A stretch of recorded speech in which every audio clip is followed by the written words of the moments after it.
Hello, friends. Welcome back. My name is Whitley, and it is that time of year. We are going to go over all 26 books that I would like to prioritize going into the next year. But also, we're going to talk about some goals and some things that I would like to work on implementing with my reading habits. My first and absolute foremost goal that I would like to work on in 2026 is to DNF more. Life is too short to be reading books that I am not loving, that I am not obsessed with. So I really want to work on, if I'm not loving a book, put it down. It is not worth my time.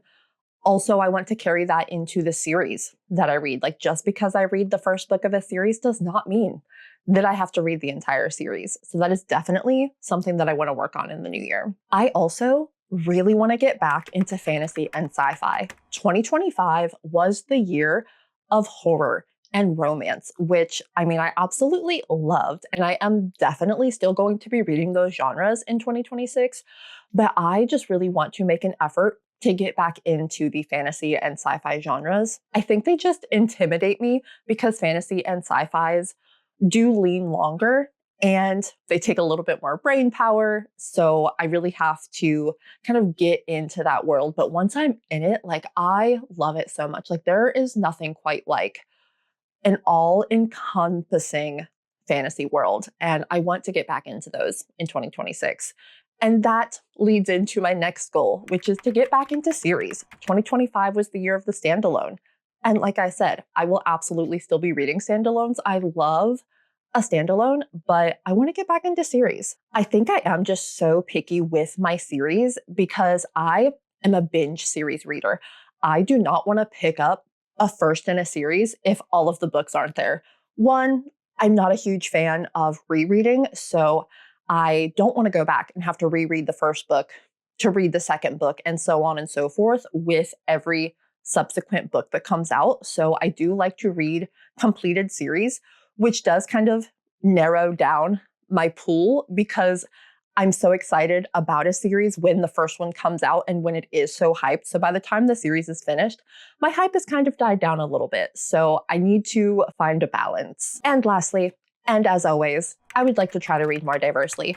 I do read a decent amount from diverse authors and from diverse representations, but I am always looking to up that because my read books are a lot of white straight people. So I would like to try to veer more into the diversity, the authors, the representation, just read more diversely. So with all of those goals in mind, let's get into the 26 books that I want to read in 2026. I will note that I'm not going to be including any new releases in this list. I do not need help picking up new releases. There are already so many 2026 releases that I am so excited about. So I might make a separate video about anticipated releases, but these are all going to be books that have already been on my TBR for maybe not a long time, but they have been on my TBR and they are all currently released. This is also going to kind of motivate me to pick up some of my physical TBR. And this is also going to kind of double as a self-destruct TBR because some of these books have been on my TBR for so long. And if I don't read them in 2026, especially with me actively prioritizing them, do I even really want to read them anymore? And to work towards my goal of getting back into fantasy and sci-fi and getting back into reading series, the first section of the books that we are going to talk about are going to be first in a series. I don't necessarily need to finish these series in the new year, but I do want to at least pick up the first book, see if I'm going to like it, see if it is something that I am going to want to continue. I will admit that there is a few more than 26 on this list because there are a few books that I did group together. The first being the Grishaverse trilogy. I would really like to finish this series. If I like the first one and do decide to continue it, I would like to prioritize all three because I also have the Six of Crows duology, which I would also really like to read. So I am definitely putting all three of these in one, only using one of my 26 numbers on the list. I'm not gonna lie, this has been on my TBR for so long, and I'm not even sure what it's about. I know that there is a Darkling Shadow Daddy, love that. Very intriguing. I know it's a YA fantasy romance, and that's really all I need to know.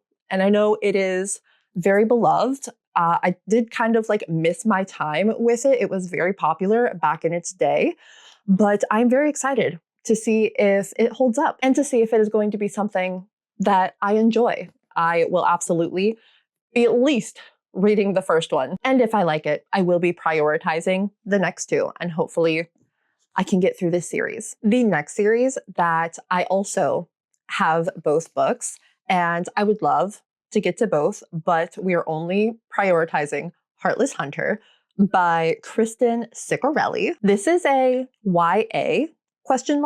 Enemies to lovers story. This is a fantasy romance between a witch and a witch hunter. Say no more. I have heard raving reviews about this duology, and I also have the second one. So I will be able to binge this series if I do in fact like the first one. So that is absolutely going to be a priority in 2026. The next series on the list is An Ember in the Ashes by Sabaa Tahir. This has been on my TBR for so long. This is a quartet. There are 4 books in this series. I believe it's called The Reaper in the Gates series, but I have heard nothing but amazing things about this. It is also a YA fantasy. It says Leia is a slave, Elias is a soldier, and neither is free. So Elias has to go undercover in the Empire's army to spy for the rebels to try to save her brother. And there she meets one of the soldiers of the Empire, but he does not want to be there. And there is just going to be this connection, and they're trying to save her brother. I am just so intrigued. This sounds so good. And the rebellion and the Empire is like giving Star Wars. I love an undercover mission. I love a rebellion. So I cannot wait to try this series out. Next, we have Wicked Saints by Emily A. Duncan. This is another YA fantasy romance. This is definitely giving One Dark Window and Two Twisted Crowns by Rachel Gillig, which I read this year and absolutely loved. It says a snow-frosted, blood-drenched fairy tale where the monsters steal your heart and love ends up being the nightmare. Color me intrigued. Come on, Kat, what are you doing? We have a girl who hears the whispers of gods inside her head. Very One Dark Window. We have a prince surrounded by desperate suitors and deadly assassins. And we have a monster hidden behind pale, tortured eyes and a smile that cuts like a knife. Yes, please. It says it is very atmospheric, very gothic. I am so excited to give this one a try. The next series is Fourth Wing by Rebecca Yarros. This has been such an absolute hyped series, and I just have not gotten around to it yet. This is a new adult fantasy romance about this war college where you go and learn to ride dragons. I have heard that this is so addictive, so fast-paced, so bingeable and readable, and I am just so ready to sink my teeth into this world. I freaking love dragons, so I do not know why I haven't picked this up yet. Probably because I have a problem with picking up series that aren't done yet. Granted, the issue still stands. There are 3 out right now, but we have not gotten any word about a 4th book. But I do believe that the series is set to continue, but I don't want to wait anymore. So I'm going to read this. I'm going to give it a try. And if I like it, hopefully continue. Next, we have Nevernight by Jay Kristoff. Another YA fantasy about an assassin and a rebellion and a war. I freaking love and eat up a female assassin. She is on a mission for revenge for these people that have killed her family. And I am a little bit intimidated by this series just because I have heard that there are like a bunch of footnotes, and I'm never sure like how to read footnotes. Do you read them when the little number appears? Do you read them like at the bottom of the page? Do you like come back to them? I don't know, but I'm very intrigued. I really do want to try this series out and see if it's something that's going to be for me. Next, we have Cinder by Marissa Meyer. This is the Lunar Chronicles. This is a YA like sci-fi fantasy. I believe each book in the series is like a Disney princess retelling. This is Cinderella's story, but she's an android. And if I understand correctly, each of the books follows like a different princess, and having the sci-fi element mixed into the like Disney retelling sounds so intriguing to me. And I know this is such another beloved series, and I've read Marissa Meyer in the past and have really enjoyed her work. So I'm really excited to give this series a try. Next, this book has intimidated me for so long, but it has also been on my TBR just as long. It is The Fifth Season by N.K. Jemisin. I know I've said this so many times, but I've heard nothing but raving reviews about this series. It is the Broken Earth trilogy, and I honestly don't know much about it other than it is about, like, it's post-apocalyptic, like the world is coming to an end and people have like powers that are bound to the earth. I have been intimidated with it. I feel like so many of these are YA fantasies because I am so afraid of adult, like, epic fantasies. I'm afraid that my mind is just like not going to comprehend and wrap around all that is happening. But I believe this is like a fantasy sci-fi, if I am not mistaken, but I am so excited to try this out. Next, we have Lady Midnight by Cassandra Clare. I really need to get back into the Shadowhunter series. I stopped at City of Heavenly Fire years and years ago, and I own both the Dark Artifices, which is this trilogy, and whatever the sequel to the Clockwork Angel series is, the Infernal Devices, whatever the sequel to that is. I own all of those books and I just haven't gotten around to them. I have reread the Mortal Instruments series, these 6 books, so many times, other than the last one. The last one, I don't really remember what happens. So in my mind, I'm like, I have to reread the entire series before I continue. But I think I'm just going to reread City of Heavenly Fire because that is the one leading right up to this series. And then I really need to continue. This is a YA urban fantasy trilogy set 5 years after the events of City of Heavenly Fire, which is the last book of the Mortal Instruments. It is a friends to lovers, family-centered urban fantasy monsters in this Shadowhunter world, and I'm just so excited to get back into this world. Cassandra Clare is such a phenomenal writer, and I am so sad that it has taken me so long to get back into this series. So it is set in stone. I am going to be continuing the Shadowhunter series in 2026. And the last series that we are going to talk about is The Hunger Games. So I have read the Hunger Games trilogy many, many years ago, but I have not read The Ballad of Songbirds and Snakes or Sunrise on the Reaping yet. So my plan is I would love to reread all 3 of these because I have never reread them. I haven't read them since I was a teenager, probably. So I would love to reread this original trilogy.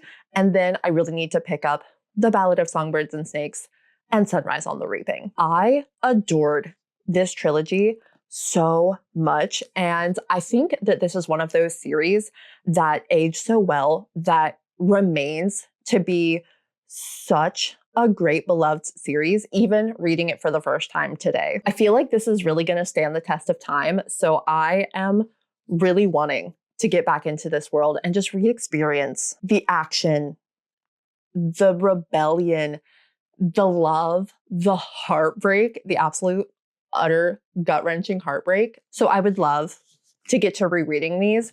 Granted, these aren't the actual books that I am putting on my 26 and 26. The 2 books that I am putting in this space is The Ballad of Songbirds and Snakes and Sunrise on the Reaping. Rereading this would just kind of be icing on the cake. I don't have to reread the trilogy in order to continue, but that is my plan. So those are all the series that are on my 26 and 26. Again, a lot of YA, but like epic adult fantasies intimidate the hell out of me.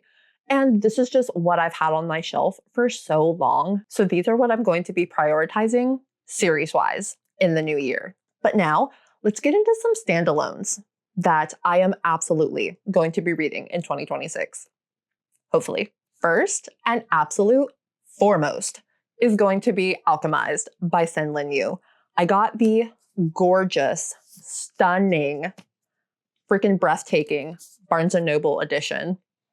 This book officially holds the record of the most expensive book I own, but It is 1,000 pages. It's over 1,000 pages, and it is absolutely stunning, gorgeous, breathtaking. So, I mean, I get it. And if you don't know, this started as a Harry Potter fan fiction story. Granted, we do not support, condone the absolute horrible person that is J.K. Rowling in this household. But I did not want Senlin Yu to be punished for J.K. Rowling's mistakes, because I read Manacled, which is the original fan fiction that this is based on, when it came out, and I sobbed. It was fantastic. So just to think that she has actually been able to get traditionally published and get all of this hype surrounding this story and to make it her absolute own with her original characters, I am so excited to see both what remained the same and what is different. And her writing was so stunning when she didn't have an editor, I assume. So like, to think that this is going to be an edited, polished version of something that I already loved so much, I am so excited, and I will absolutely be picking this up in 2026. This is a very dark fantasy romance, and I already know that it is going to tear my heart out, but it is also going to just wriggle its way under my skin, and I fear that this is going to like become my entire personality. I am so excited. Also, I mentioned that I got the Barnes & Noble edition, but not just the end pages. Like, we have an embossed cover, love, and then we have like the garden on the inside flap. I am gagged. I am obsessed. I am speechless. It's gorgeous. I love her. Some of these books I unfortunately do not own yet, but they are still absolutely going to be a priority. The first being When the Wolf Comes Home by Nat Cassidy. I loved Mary so much this year. I really enjoyed Nat Cassidy's writing, so I am dying to get to his latest release, When the Wolf Comes Home. I don't know a lot about this. I know that it has something to do with a son and a father, and I honestly don't want to know much else going into this. I really want to go in blind and just enjoy what Nat Cassidy has to offer. Next, we have The Bromance Book Club by Lyssa K. Adams. This has been on my TBR for so long. And it is a series, but it's like one of those contemporary romance series where it doesn't necessarily like follow the same characters. It is a series of standalones that are interconnected. So I don't really consider those actual series. So this is in the standalone category. This is about a group of guys that start a book club together to read romance novels to kind of impress their wives. And this just sounds so cute, so fun. And like I said, it's been on my TBR forever. So it is about time that I finally get to this one. The next two books that I'm going to talk about, I think are going to absolutely wreck me. But it has been a while since I've had a good sob fest from a book. So the first being The Song of Achilles by Madeline Miller. I have really been into the Odyssey and the Iliad with Epic the Musical, the new Odyssey movie coming out. And I have been wanting to read this for so long. I have Circe and I read it and loved it. So I know that I enjoy Madeline Miller's writing. And this follows, it is a gay romance between Achilles and I don't remember the love interest's name, but it follows them in their war in Troy. And I'm just so excited to get my heart broken, honestly. Speaking of heartbreak, the other book that I think is going to absolutely wreck me, but I absolutely want to prioritize is Atmosphere by Taylor Jenkins Reid. Another LGBTQ story. This is a sapphic romance. The only thing I know about it is that one of the women is an astronaut and that the ending is absolutely gut-wrenching. So what else do I need to know? I'm so here for it. And I love Taylor Jenkins Reid's writing. So absolutely, yes, please sign me up. Next, we have The Measure by Nikki Ehrlich. This is a literary fiction about everybody gets a package in the mail with a piece of string in it. And that piece of string correlates to how long you have left to live. I've heard this is very thought-provoking, very heartfelt, and It has been a while since I've really enjoyed just a literary story, and this sounds so interesting. I love the aspect of kind of knowing when you were going to die and what you do with the time that you have left. I really enjoyed They Both Die at the End by Adam Silvera as well, and this kind of reminds me of that. This is another one that has been on my TBR for quite some time, so I am absolutely going to be prioritizing it next year. Next, we have The Last by Hannah Jameson. This is a psychological thriller. It says Agatha Christie's And Then There Were None collides with Stephen King's The Shining. Oh my gosh, yes please. I loved both of those books so much.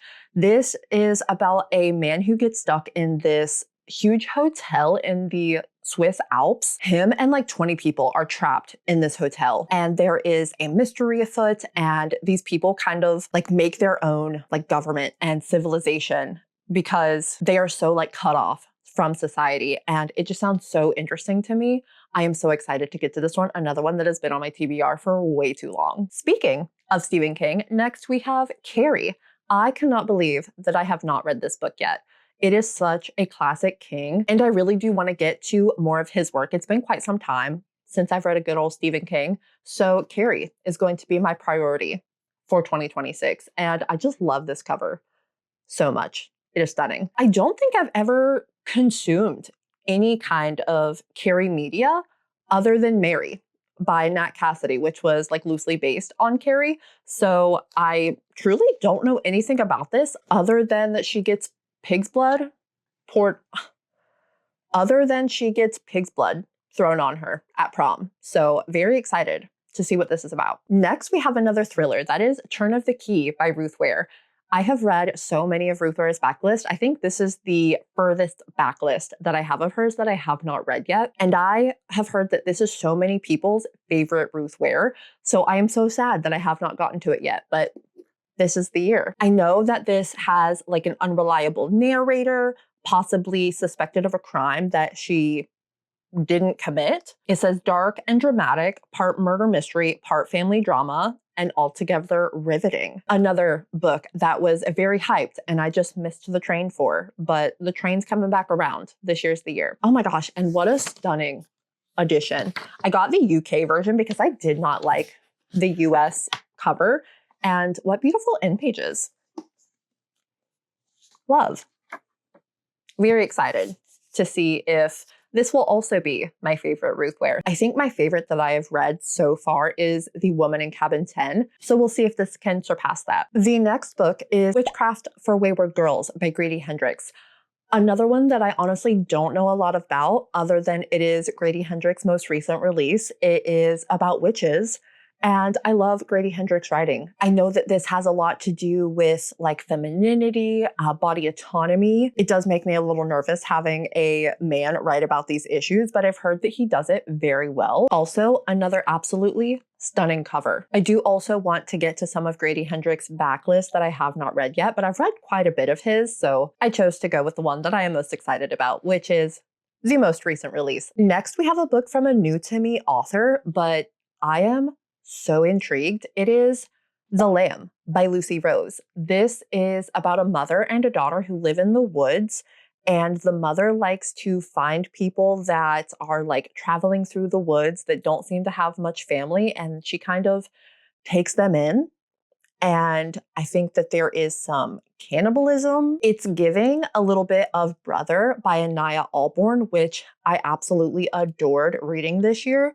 So I am very excited to kind of see what all the hype is about surrounding this one. Speaking of mothers, the next book is Where I End by Sophie White.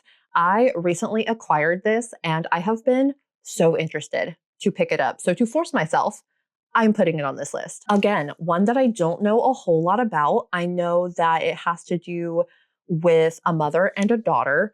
There is some creepy things going on with the mother. It says Where I End is a modern Irish Gothic that will pull readers into its undertow of family resentments and relentless obsession. Yes, please. Another author that I really want to get back into in 2026 is Emily Henry. So we are putting book lovers on this list. I've read 2 Emily Henry books so far, The People We Meet on Vacation and Beach Read. People We Meet on Vacation was just okay, but I absolutely adored Beach Read. So I'm very curious to see where this one is going to land. This is a romance between a reader and an editor, and apparently they've like met a bunch of times before, but when Nora goes on vacation, she keeps bumping into this editor, Charlie. So it's a little bit of a like enemies to lovers because apparently they do not hit it off at first. So I am very excited. I love a book about books. I love a cutesy romance. So absolutely very excited. The next book is Slay by Brittany Morris. This is a YA contemporary about a young Black girl who created this entire online role-playing video game space called Slay. Video games is another one of my huge hobby, which really drew me to this story. It also discusses a lot about race and minorities and safe spaces. It says, more than a novel, Slay is a conversation about safe spaces, why they're necessary for minorities, and why we should champion their right to exist without being branded exclusionary or racist. So in this, I believe that Slay is a platform that is only for minorities. And I believe when something happens, it becomes like well known to the public that this is an exclusionary place, which puts a lot of heat on Brittany, but nobody knows her true identity, that she created this game. So she has to fight for this safe space while also trying to remain anonymous. And I'm just really interested to read about this perspective and to also just read about some video games. Even though I feel like it's not going to be so much about the video games, it is about the topics and the themes and the struggles of these young teens, but I'm excited about both. The penultimate book, we have The Martian by Andy Weir. I have read and absolutely adored Project Hail Mary, so I really wanted to give The Martian a try. This is about, if you don't know, it is about an astronaut who went on a mission to Mars and an accident leaves him stranded. I did watch the movie when it first came out, but it was years and years and years ago, and I remember nothing about it but Matt Damon and potatoes. So I will be going into this with very little memory of what actually happens, but I was so surprised at how just like readable and enjoyable Andy Weir's writing was while still being like sciencey. Obviously, this is a science fiction novel, but he writes in such a way that is like very understandable for people that aren't very sciencey, which I absolutely love. So I will absolutely be getting to The Martian in 2026. And lastly, a little bit of an out there pick. I am putting a classic on this list. We are doing Pride and Prejudice by Jane Austen. I have a few classics on my bookshelf that I have been meaning to get to for so long, so I thought, why not throw one of them on here? I know that Wuthering Heights is also getting an adaptation, which I also have on my shelves, but this one draws me in a little bit more, being more romantic. So I decided to go with Pride and Prejudice. I have never watched Pride and Prejudice. I've never watched any of the adaptations, so I'm going into this very blind. I think that it is kind of like an enemies to lovers. They start out being very prideful and prejudiced of each other, and it ends up being a romantic love story. Classics are very intimidating, especially with like the writing style, but so many people still read and adore Jane Austen's work. So I feel like Pride and Prejudice is a good like stepping stone into the classic genre, but I guess we'll see. And that is it, friends. That is the 26 and some books that I'm going to prioritize in the new year. Let me know down in the comments, what are some of the books that you are putting on your top must-read list for 2026? Or if you want to just leave me an emoji to let me know you were here, leave me the book stack emoji. Because will I read all of these huge stack of books in the year? I'm not sure. I've never really made a list like this before. This is the first time that I have set out at the first of the year and gave myself like a TBR to pull from throughout the entire year. So I'm not sure how this is going to go, but we're going to find out. I am usually a bit of a mood reader, so we'll see how this pans out. Wish me luck. Thank you so much for watching. Don't forget to like the video if you liked it and subscribe if you want to see more from me in the future. I hope your 2026 is absolutely incredible. I hope it is filled with laughter and incredible books and just all around joy. I hope you are loving what you are reading lately. Stay safe out there, and I will see you very soon for another video. Bye, friends. If I forgo, then make me. You didn't think